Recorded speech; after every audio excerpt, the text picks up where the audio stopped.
Hello friends, आप लोगों का एक बार फिर स्वागत है।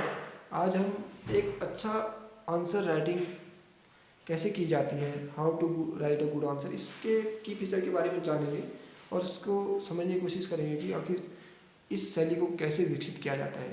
क्योंकि एक अच्छा आंसर राइटिंग जो है वो एक अच्छे व्यक्तित्व की निशानी होती है। एक अच्छा व्यक्तित्व कहने का तात्पर्य है कि आपकी पर्सनालिटी झलकती है उस आंसर से। एक प्रभावशाली उत्तर लेखन शैली कैसे विकसित करें, मैंने इसके बारे में कुछ फीचर लिखे हैं जिसके बारे में हम वन बाय वन डिस्कस करेंगे। पहला ये होता है कि प्रश्न की वास्तविक मांग क्या है। जब हम प्रश्न को देखते हैं, हमारे सामने प्रश्न होता है, तो हमें ये समझने की जरूरत होती है प्रश्न उस क्वेश्चन की रियल डिमांड क्या है। आखिर प्रश्न किस सेंस में पूछा गया और क्यों पूछा गया है, प्रश्न किस संदर्भ में पूछा गया है, प्रश्न की रियल आस्किंग नेचर क्या है, प्रश्न क्यों पूछा गया और प्रश्न में किन मूलभूत अवधारणाओं को उकेरा गया है। कहने का तात्पर्य है कि प्रश्न जब पूछा गया है तो उस प्रश्न में वो कौन सी मूलभूत आवश्यकता है जो प्रश्न में निहित है। उन मूलभूत आवश्यकताओं को आधार बनाते हुए हमें अपना आंसर देना पड़ता है। उसके बाद होता है प्रश्न में किन समस्याओं को आधार बनाया गया है, क्योंकि कोई भी जो प्रश्न होता है वो एक प्रॉब्लम बेस पे आधारित होता है। क्वेश्चन पे प्रॉब्लम का लेआउट होता है। क्वेश्चन जो भी होता है वो प्रॉब्लम पे लेआउट होता है, कहीं ना कहीं प्रॉब्लम के आधार पे क्वेश्चन खड़ा होता है। तो हमें देखने की जरूरत होगी जो प्रश्न हमें पूछा गया है उस प्रश्न में किन समस्याओं को आधार बनाया गया है।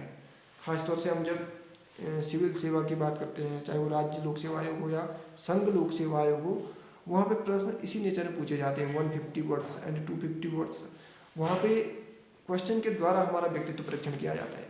ओवरऑल पर्सनालिटी टेस्ट तो बाद में होता है, लेकिन जो ओवरऑल मैक्सिमम जो पर्सनालिटी टेस्ट होता है वो हमारे क्वेश्चन के द्वारा ही हो जाता है। क्योंकि जब हम क्वेश्चन का आंसर दे रहे होते हैं तो हम अपने व्यक्तित्व को उस कॉपी पे उस कॉपी पे उभार रहे होते हैं।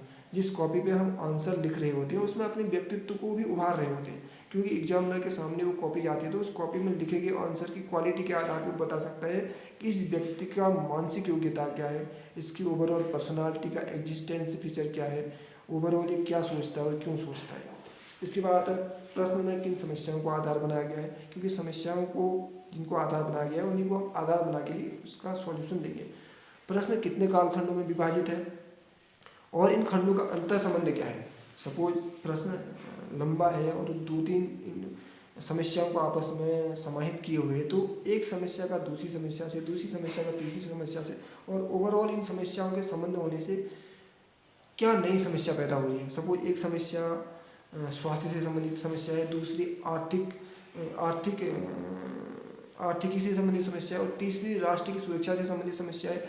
तो स्वास्थ्य, आर्थिक और राष्ट्र की सुरक्षा, इनकी समस्याओं का एक समाहित स्वरूप एक राष्ट्र की अखंडता को भी प्रभावित करता है, एकता को भी प्रभावित करता है और राष्ट्र के नागरिकों को कमजोर करता है। तो इस तरीके से हम देखते हैं कि एक समस्या का स्वरूप, दूसरी समस्या का स्वरूप और तीसरी समस्या का स्वरूप, इनके सॉल्यूशन देने के तरीके अलग अलग हो सकते हैं, लेकिन ओवरऑल इनका जो एक एग्जिस्टेंसिंग नेचर है वो क्या प्रभावकारी, वो क्या प्रभाव लेके सामने आ रहा है। क्योंकि एक छोटी समस्या छोटा समाधान मांगती है, उससे दूसरी छोटी समस्या दूसरा छोटा समाधान मांगती है, जो तीसरी समस्या है वो तीसरा छोटा समाधान मांगती है। अगर इनको समाधान ना दिया जाए तो ये एक बहुत बड़ी समस्या बन जाएगी, हो सकता है वो इनक्यूरेबल हो।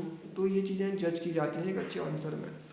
उसके बाद आता है कि इन प्रश्नों को विभाजित किया गया और इनका अंतर संबंध क्या है। जो हम बात करें इंटरलिंकिंग रिलेशन क्या है। इंटरलिंकिंग रिलेशन का मतलब यह है कि एक कालखंड प्रश्न का एक पैरा दूसरे पैरा से कैसे संबंधित है, दूसरा पैरा तीसरे से कैसा संबंधित है, और इनकी जो आपस में रिलेशन है वो किस चीज़ का निर्माण कर रही है। क्योंकि रिलेशन से हम कह सकते हैं कोई चीज़ डेवलप होकर आती है। ऐसे ही अगर प्रॉब्लम का कोई रिलेशन बन रहा है तो उससे क्या डेवलप